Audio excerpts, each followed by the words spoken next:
Welcome to today's fitness workshop. My name is Sarah and I am the Reconditioning Specialist at CFB Cold Lake. Today we're going to be talking about compound versus isolation strength exercises, pros and cons of each, and their place within a fitness program. In response to COVID-19, PSP is offering virtual fitness to the Canadian Armed Forces members. By using social media platforms, the virtual fitness classes tailored to the Canadian Armed Forces personnel become accessible to all. Participants who are not Canadian Armed Forces members recognize and acknowledge that their age, health status, and physical fitness level are unknown, and it is entirely up to each individual to assess their ability to participate in this class. Since it is preferable to consult your physician before beginning any exercise program, we invite all participants who are not Canadian Armed Forces members to consult the Get Active Questionnaire of the Canadian Society of Exercise Physiology and its reference document. If you experience any pain or difficulty during the exercises presented in this video, it is recommended that you stop and consult a healthcare provider. If CAF members sustain an injury during this video, please remember to fill out a CF98. So what exactly is the difference between a compound exercise and an isolation exercise? Well, a compound exercise requires movement to happen at multiple joints, and it requires the activity of multiple muscle groups.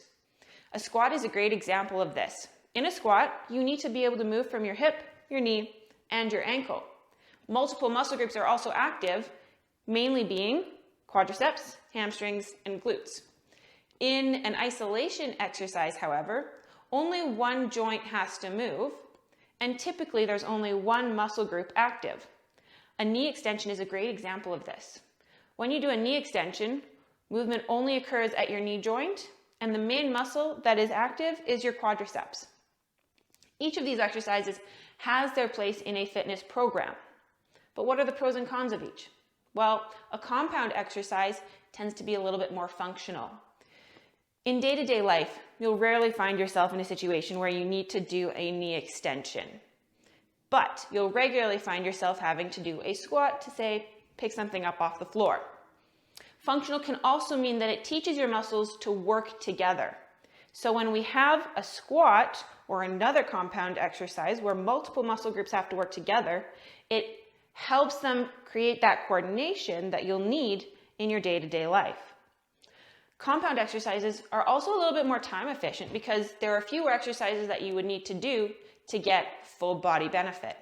In an isolation exercise, however, you'd have to do multiple exercises to target each of the main muscle groups. Also, as an added benefit, compound exercise, you can adjust the reps and weights a little bit and get a bit of a cardio benefit, which you couldn't get with an isolation exercise. Now, it might seem like isolation exercises don't have a whole lot to contribute after that long list for compound exercises. Well, they still have their place. So isolation exercises are particularly good if you have an injury and you can't do a specific compound exercise. Let's say, for example, you've hurt your shoulder and you can't do a push-up, which is a compound exercise, but you want to make sure that you don't lose any strength in your triceps. In this case, you can do a tricep extension and maintain your strength in your triceps while letting your shoulder heal. So injury is a great time to start looking at those isolation exercises. Isolation exercises can also help balance out a program. When you're doing compound exercises, not all muscles work at the same intensity. So to make sure that all muscles are getting worked evenly, you may need to add in a couple isolation exercises to help balance out muscle strength. Let's get into a couple exercises that you would do with both compound movements and isolation movements. We'll go over all the major muscle groups using compound and isolation exercises. All right, so let's start with lower body. There are two main compound exercises that you can do for lower body strength. The first one is a squat, which we've already talked about. When you do a squat, keeping your weight in your heels, you're going to push your hips back and then drop your pelvis almost straight down. Think about sitting back into a chair. The second exercise that you can do for lower body strength is a deadlift. Now, when you do a deadlift, you want to make sure that you're moving from your hips more than your knees. So we're getting this hinging movement at our hips. Now, if you're holding a weight, you might be holding a bar here, or maybe a single weight with both hands. Now you'll notice that I still have a bit of knee movement when I do my deadlift. And depending on the variation, you might have more knee movement or less, but I'm focusing more on my hip movement, pushing my hips back, keeping my back flat. That's our deadlift. Between those two, you hit all the major muscles of your lower legs. Now, we're going to move on to some isolation exercises for your legs. There are 3 exercises that we're going to go over. We're going to hit our quadriceps, hamstrings, and glutes. Now, I'm going to be using a chair for this, and this is a yoga strap. If you have a band or ankle weight, that'll work as well, but I'm going to be using just this strap, putting it around the leg of the chair. Now I'm going to be starting off here with a knee extension. And to make sure that's not going anywhere, I'm going to step on it with my other foot. Now this is going to be an isometric exercise, meaning there isn't going to be a whole lot of movement when I do the exercise. However, I'm still using the joint. So when I push out like so, I'm pulling with my quadriceps and trying to push my toe out and up. So this one is an isolation exercise for my quadriceps. If I had an ankle weight, I would be able to do this movement instead. Now let's move on to hamstrings. Again, I'm going to be using the strap. If you have an ankle weight, you can use that instead.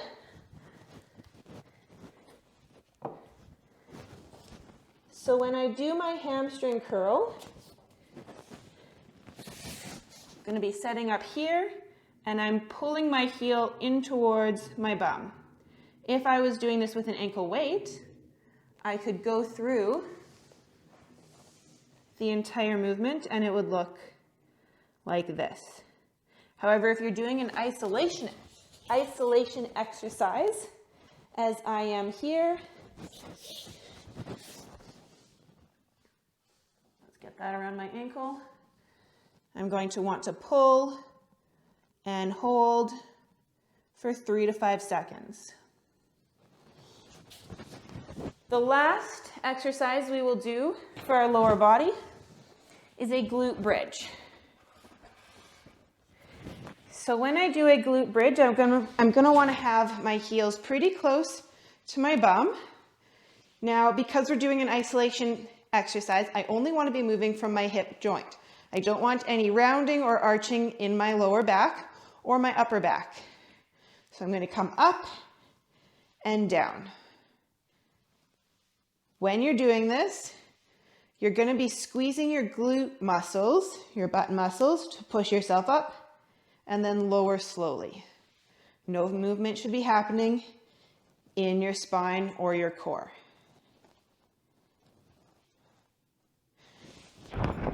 So if you're having trouble doing a squat or a deadlift, you can substitute in any of these exercises for your lower body to maintain your strength. Let's move on to some upper body. So we'll start off with a push-up for our upper body. This is going to target our chest and our triceps. Now, it doesn't matter whether you do your push-up from your knees or your toes. Either one is considered, or rather both are considered, compound movements. So I'll do mine from my toes. When I do my push-up, I'm going to bring my elbows in close to my side, and I'm moving my entire spine as one.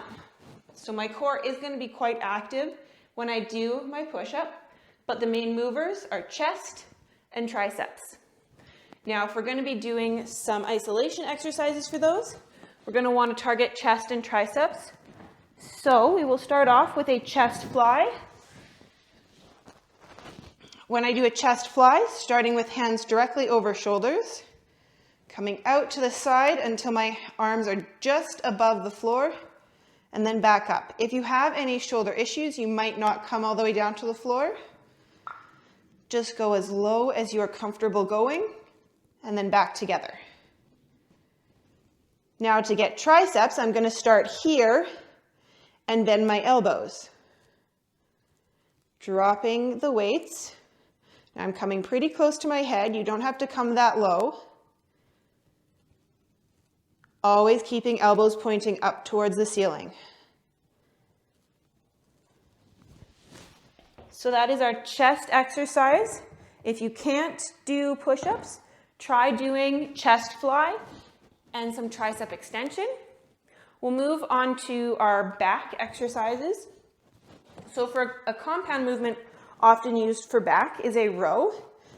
When you do a row, you're going to want to be in a hinged position, tailbone back, back nice and flat, starting with the weights down, pointing towards the floor, and I'm going to pull them up. My elbows will graze my rib cage, and I squeeze my shoulder blades together as I do this. So in this case, my back muscles and my biceps are active. This is the compound movement. Now, if I want to split this into isolation movements, there are two exercises that I'm going to need to do. First one being a bicep curl. So this is our isolation exercise for the biceps. And if I want an isolation exercise for my back, I'm going to do a back fly. So I'm going to come back into the same position that I did the row, but instead of coming up with my elbows, I'm going to come out to the side. If I turn out to the side, not too high, we're looking at hands staying within your peripheral vision.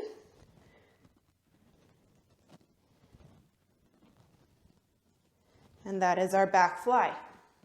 All right, we will finish off with some shoulder exercises. So our compound exercise for shoulders would be a shoulder press. Now this uses shoulders and triceps, which is why it is a compound movement. We've already done an isolation exercise for triceps, so I'm just going to do an isolation exercise for shoulders. So when you're doing shoulders, I like to do a side raise. I'm going to come up to shoulder level and back down. Now this also works if you have any shoulder injury. Sometimes, a lot of times when you have a shoulder injury, it affects your overhead movement. This one, because it isn't overhead, may still work for a shoulder injury, but remember that is not a blanket statement. You have to take your own health into consideration. So that is our shoulder isolation exercise. Now we've done one isolation exercise and one compound exercise for each main muscle group. So going forwards, you can choose whether you want to do compound exercises or isolation exercise. If you're dealing with an injury, you might want to go more with the isolation exercise. If you are restricted on time and you're healthy, try out the compound exercises. Or you might just want to mix them up to give yourself a little bit of variety. Thanks for watching. Don't forget to like or leave a comment below. Subscribe to our channel to see more videos like this.